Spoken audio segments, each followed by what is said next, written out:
Bright Tuty. Every student matters. Now let us move on to the last topic, which is topic 5, and here we'll look at the growth of hill stations. So we looked at cities and towns of colonial India.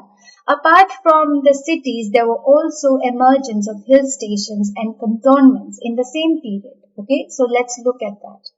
Now, the reason for the emergence of hill station was that the British government felt that the sick invalid means the sick soldiers, okay, the sick European soldiers and officers, they could not stand the heat and dirt of the Indian cities. We already know that the Indian cities, the settlements in the Indian cities where the Indians lived, those are considered dirty, unhygienic, unclean, right? And the Indian climate or the weather was extremely hot for the British. So the British government thought that hill stations would provide an escape for the European officers and soldiers.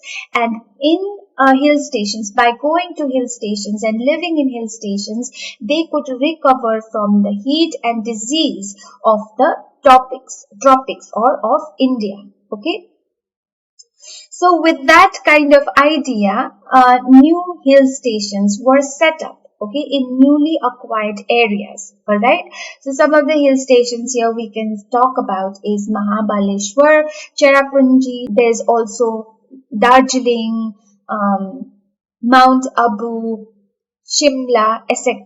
Okay. Now these hill stations, they had a reputation for having climate which could cure the diseases. Okay, so it was believed that the climate of this hill station was such that the Europeans could go and cure themselves from the diseases that they caught or that they might have caught in the plains. All right.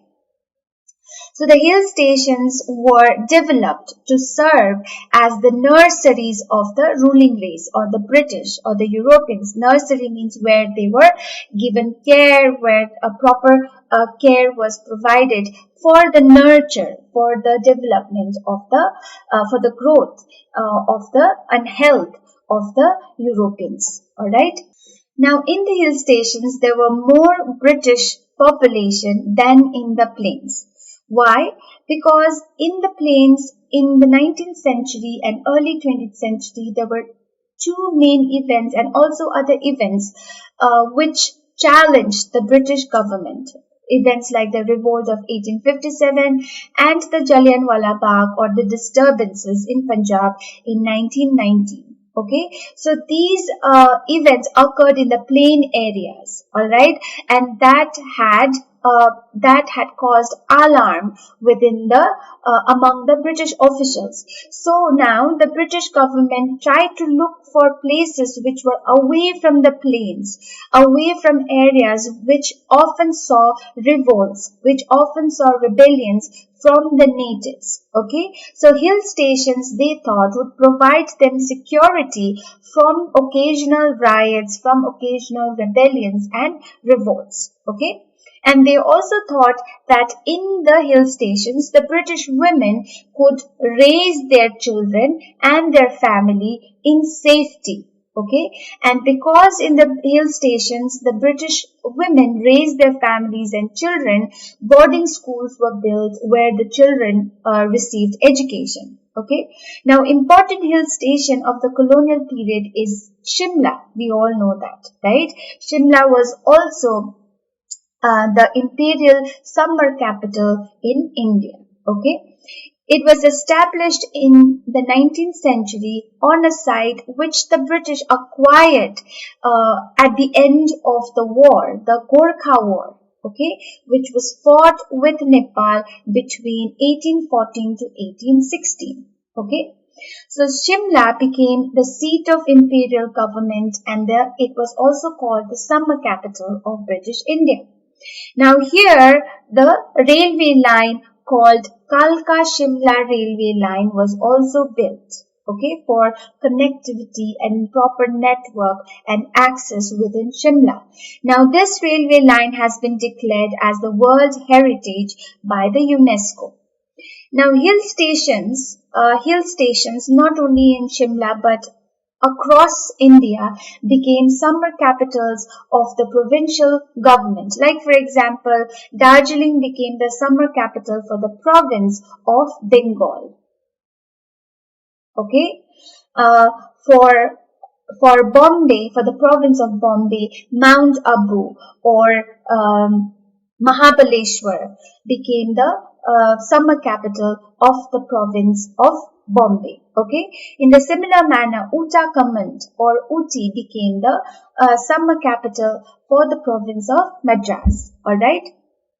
Now, over the period of time, the popularity of hill stations among Europeans began to decline, especially with the turn of the 20th century. Okay, but it continued to be important, and it is today renowned widely as popular destination for honeymooners, for couples, etc., or popular and cheap places for holidays, right? And also many films in India have been shot in the hill stations because of its natural beauty, climate. That idea continues to exist. Now let us look at cantonments. Now cantonments were established. Cantonments are basically barrack areas, okay, where the soldiers were stationed. So these were established at strategic places, at very important places for defense, basically for defending the empire, the British government, its territory. It was also built along the borders of important native states to check, to see that the disturbances in these areas can be controlled by the British government when such need arises. Okay.